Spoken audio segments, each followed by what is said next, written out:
This is the second video in our series on, basically I'm going to be breaking down a project on how to build the foundation and frame all the walls, frame the roof and stuff for a 2-story open floor plan. I will put a link here that you can visit if you haven't seen the first video, and then of course I will put links at the end of the video to the next one when it is made, and eventually you'll be able to go into the video description box for the video on YouTube and click on a link that will take you to an organized list of all the videos in order when they are completed. So let's go ahead and get started. Here's our foundation already built with anchor bolts. You can see the garage here with the stem walls around it, and then this of course is the living area. Just going to kind of quick go around here. There are the anchor bolts sticking up, and they're all placed where they need to be. Here they are placed together because there is going to be a break in the framing plates, and most building codes or most building departments require that. So whenever you see them grouped together, there's usually a reason why, and that's probably that there is a break. Remember, the anchor bolts are usually going to be 6 foot on center. That's a standard, within 12 inches of each break, and that would include the breaks that are right here. Now let's go ahead and take a look at what it would look like after the footings have been dug, and the dirt for the footings has been removed. And I believe the footings are about 15 inches wide. They might be about 18 inches deep. I'm not sure. You can actually see that the garage area here is a little lower than this area. You'll get a better view of that here in a second. And of course, for those of you wondering what in the heck this is, if you look at the first video that I made or follow some of the other ones, you'll notice that there's a stairwell here, and the joists go all the way across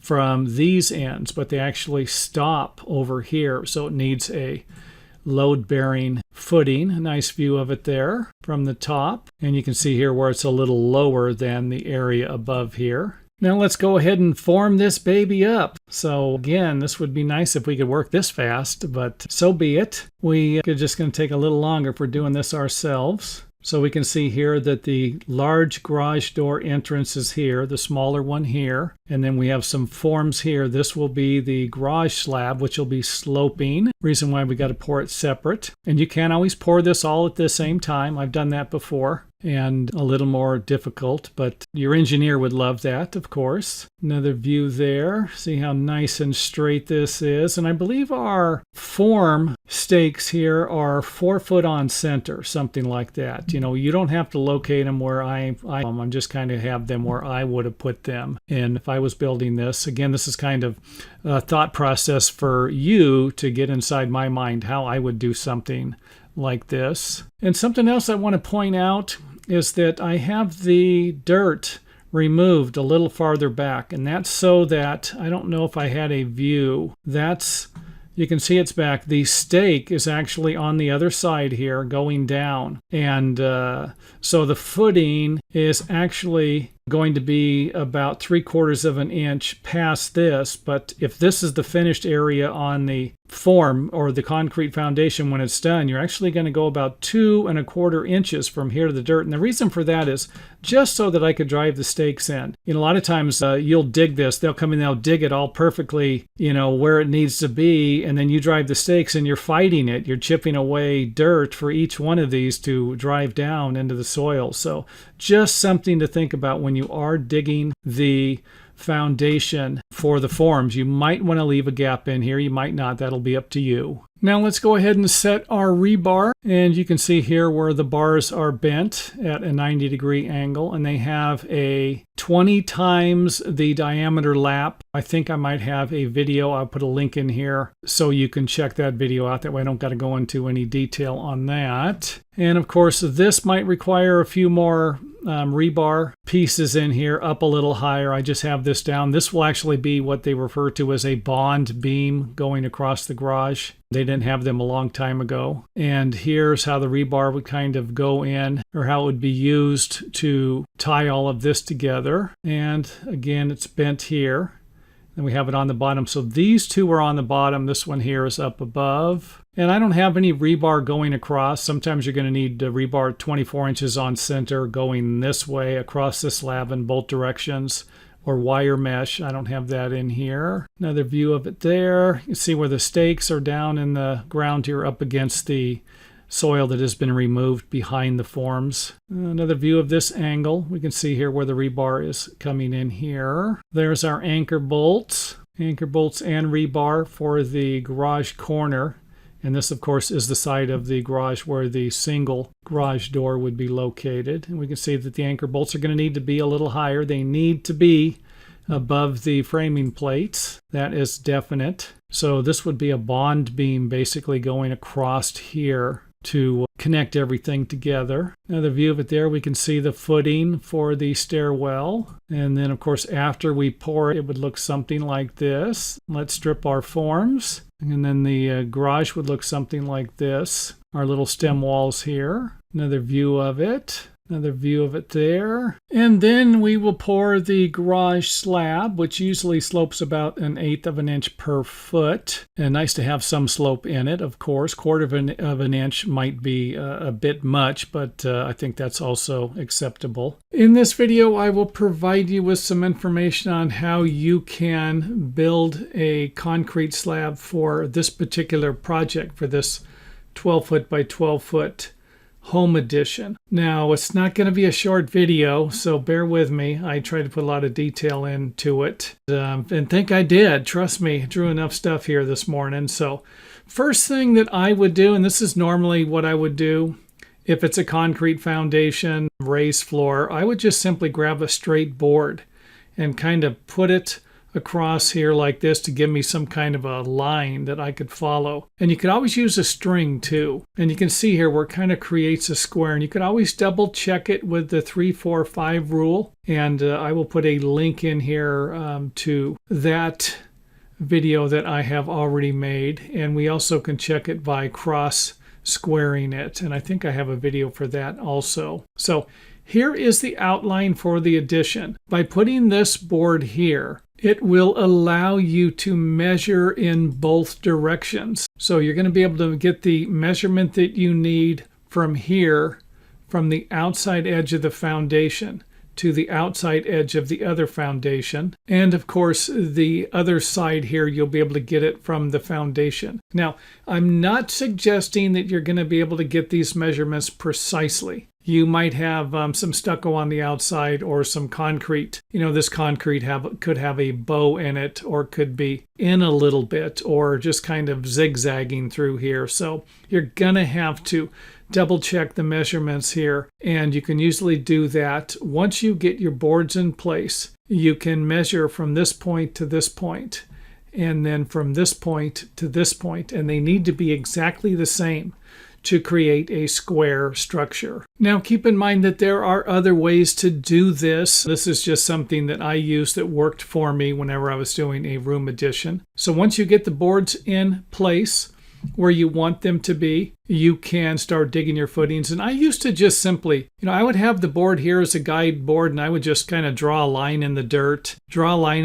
here, and then take this board and set it to the side, dig my footing, and then do the same thing all the way around here. So, you can do it. You can leave the board here. You can fasten it in place with stakes. You can do what you want. But remember, these are just going to be guide boards. And the footing is going to be 12 inches by 12 inches, and that's in the ground. So this is considerably lower than the top of the footing. We're going to have to fill this area in. You'll see that here in a little bit. I also like to dig a little bit underneath the existing footing if it works out that way. If the existing footing is below the new footing, I don't worry about it. I'll let the epoxy rebars handle everything. So if it's case, this just kind of gives it a little key. That's what we used to call it. I don't know if they still call it that. Maybe you guys can let us know what you call it. Leave a comment in the comment area. And this just kind of allows a little bit of the concrete to go under here. And then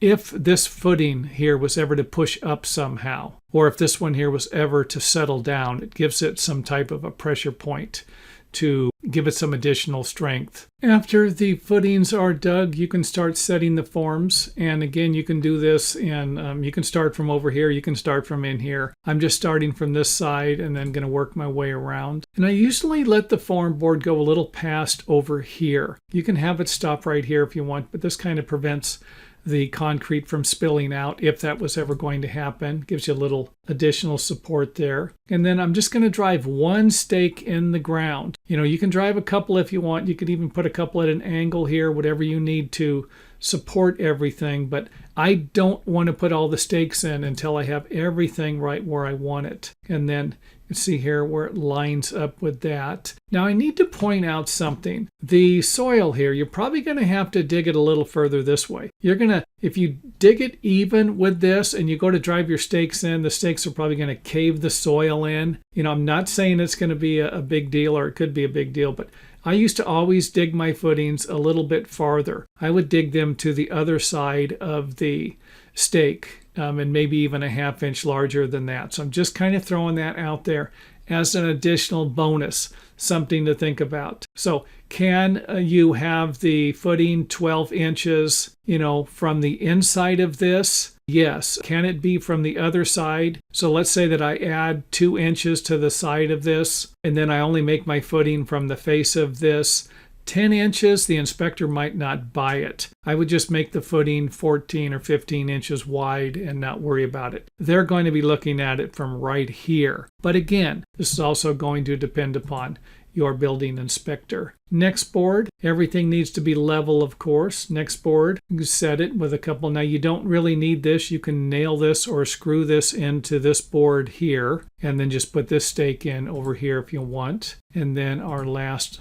form board. And after you have everything where you want it, you can put all of your stakes in, and I like to space them no more than 3 foot on center. For a project like this, you might be able to go a little farther, but you know, why risk it? You want to make sure these things are nice and solid when you're pouring your concrete. I have seen them move plenty of times because there weren't enough stakes in the ground here. And you don't have to have your stakes that go vertically into the ground. You don't need to have them next to these ones here that are angled. These can always move over a little bit. I just have it in here because it was easy to draw that way. I can actually connect these parts together and put them all over the place. And the purpose of the angled stakes are to get a nice straight line here. And I realize I'm not going to be able to provide you with every single step in this video on how to build something like this, but you can tie a string from right here and then tie it from over here and then get it nice and tight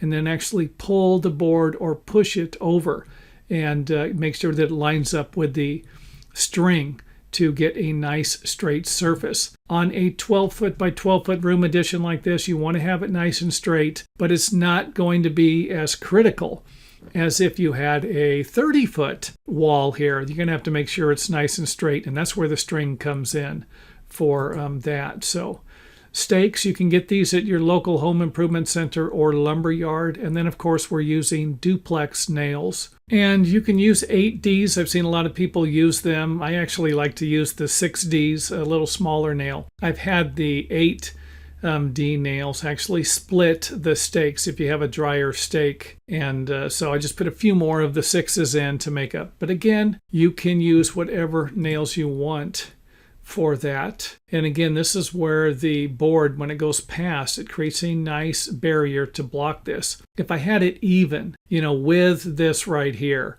and you're pouring this and it just opens up a little bit, then the concrete's going to flow out. I'm not saying that it won't flow out in between the crack if it's longer, but again, this is something that works well, and whenever you can do it, use this. Try and use it. Next up on the list, we will need to drill some holes for some dowels, and in this case, we're going to make them 6 inches deep. They need to be a little bit larger than the rebar, and I'm not going to provide you with step-by-step instructions on how to dowel everything. I think I do have a video for that. I will put a link to it, and if not, there are plenty of videos available on the internet for that. I am going to position them in the center here, and it needs to be, I believe, no more than 3 inches from the exposed concrete, top of the concrete. You can even go 4 inches if you have the room, and then maybe 3 inches down at the top. Now these here, and I have them lined up here, I'm going to have a 5-inch wide concrete slab, and it wouldn't be a bad idea. I don't want to say that you need to center these, but you would probably want to center the top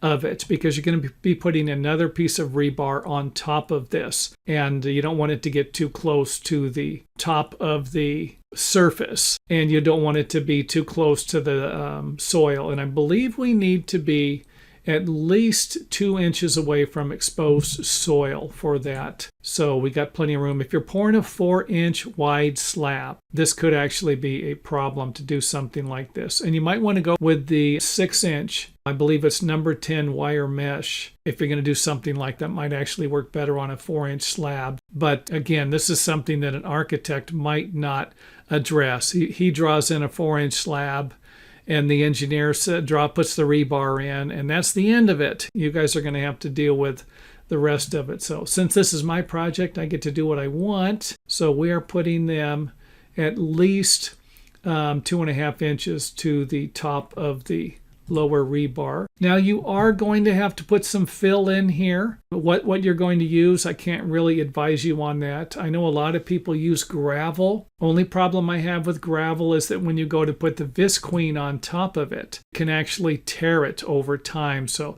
maybe a fill would be fine. Some type of a fill material, an approved fill material in your area. You could always contact a local landscape supply place for that. So, and then you put some visqueen, 6mm visqueen. Now you can pour your new home edition foundation. You can pour it right on top of the dirt, no biggie. In here, I'm putting this in here because the footing was considerably higher than the exterior ground level. And again, I have plenty of videos on showing you how to, the soil that's 6 inches down. This is gives me a chance to create another scenario to keep you viewers coming back for more, So if I drew everything the same, you'd be like, I've seen that before. And then on top, some sand. 1 inch of sand is usually the minimum required in between on top of the visqueen, so it'd give you an idea there. And then we would have 5 inches from the top of the existing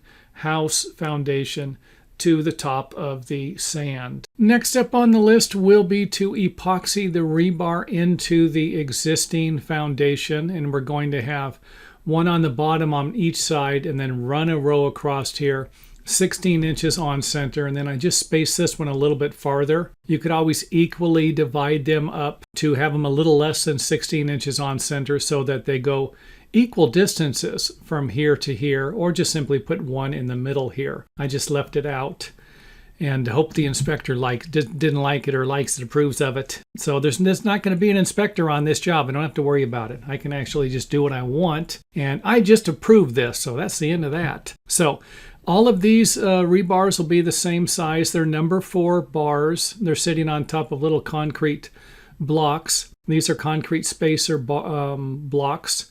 And you can also use them if you need to on the bars in the footings, and kind of give you an idea of what we're doing here. And they were going 6 inches in, I believe, the rebar. And don't forget, the hole on the concrete needs to be a little bit larger most of the time. Now, when I first started doing room additions, we didn't have epoxy, or if they did, it wasn't readily available. We used to take and drill a 1/2-inch hole and then drive the 1/2-inch rebar into it. And of course, the rebar would prevent the slab from rising or sinking. And if you put it in at an angle, if we drilled a hole at an angle and then drove the rebar in and then bent it down, it would also give you a little bit of strength for preventing it from separating from the existing concrete slab. So just kind of throwing out some different views. Take a look at the stake. Just drive a stake in, put a nail in it, and then wire the rebar to it. And this is just going to be temporary. Eventually, we will use the other rebar to help support this. And of course, we can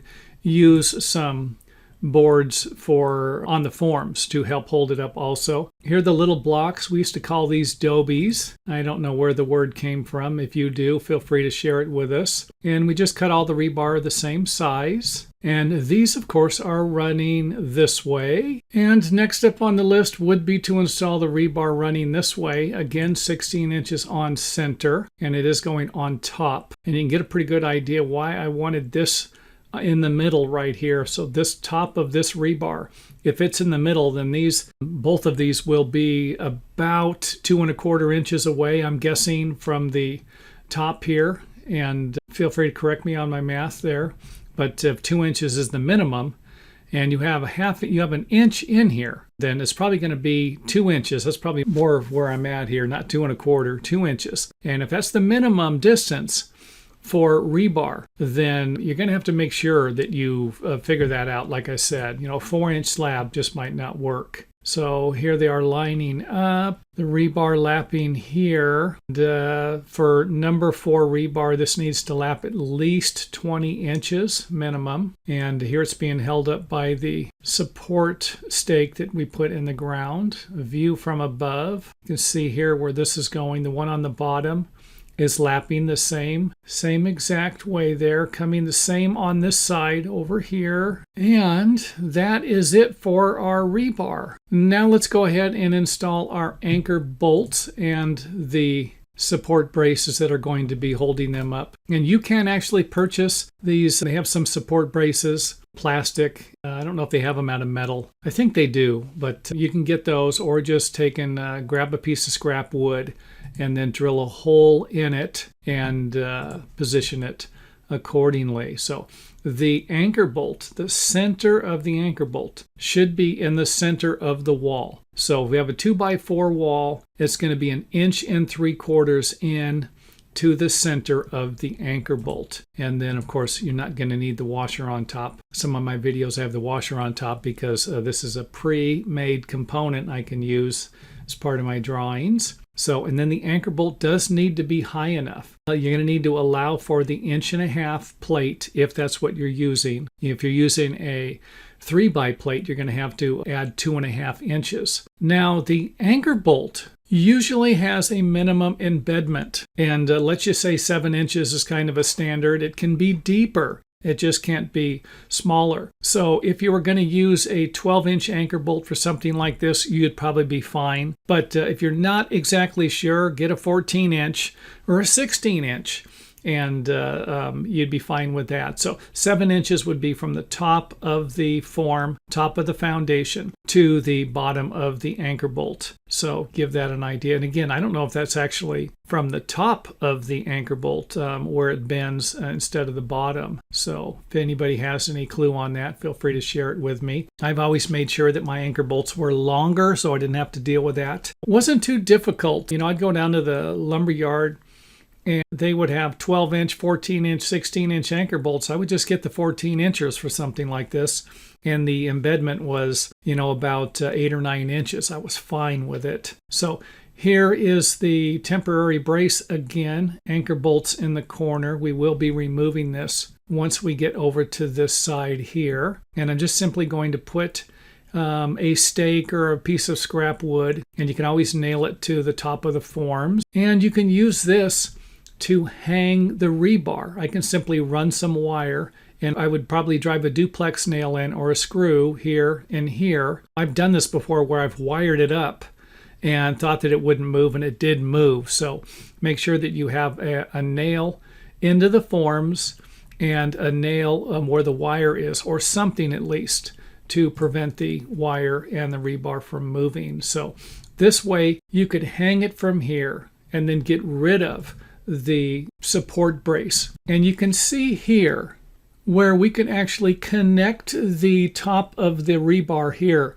to this one here. Let's go ahead and get rid of our support brace. If I wire this and then run some wire down, wrap it around here, then this cantilever here will actually support this. Now, I'm not suggesting that it's going to do it all the time. And if that's the case, you might need to put another brace up on top or run some wire from the top of this. Drive a duplex nail into here and then have the wire come down. And then do the same on the other side. If I just put it on this side, it's going to want to pull the rebar this way. But if I put it on this side and then go to the other side and do the same thing, I can pull it over and pull it up. And then, of course, once the concrete is drying, I can just simply cut the wire. And that will be that. So that is it for this video here. Rebar, anchor bolts, footings. Simply pour the concrete in here, strip the forms, and then you are ready to start framing. And anchor bolts, of course, I didn't go over the positioning on them, where they need to be positioned, but they do need to be positioned to where they're going to miss the wall framing studs. You're going to see more of that in the next video. So if you were going to build something like this and you were going to follow the instructions for this, then let me know. And again, keep in mind, this is just a project that I kind of made up here off of projects I've done in the past. This might not work in your area. I have got to say, I can't say that enough. For example, just this morning, someone asked me to provide them with engineering specifications. I am not an engineer. All these videos are based off of my experience or things that I have seen built and approved by engineers and city building officials. But again, I live in Southern California, so there aren't no snow loads here I don't have to deal with. I don't have to deal with any frost lines. If you're going to build something like this in an area where the ground freezes, you might have to have 5-foot deep footings. You're going to have to go below the frost line. So again, this is just an idea of how something like this can be constructed. It is not, I'm not suggesting that you can use this in every part of the world, and it's going to work and you're never going to have any problem with it. Always consult local building authorities, contractors, engineers who are familiar with your area. And thanks for watching. If you enjoyed the video, let us know by hitting the thumbs up button or letting us know in the comment area.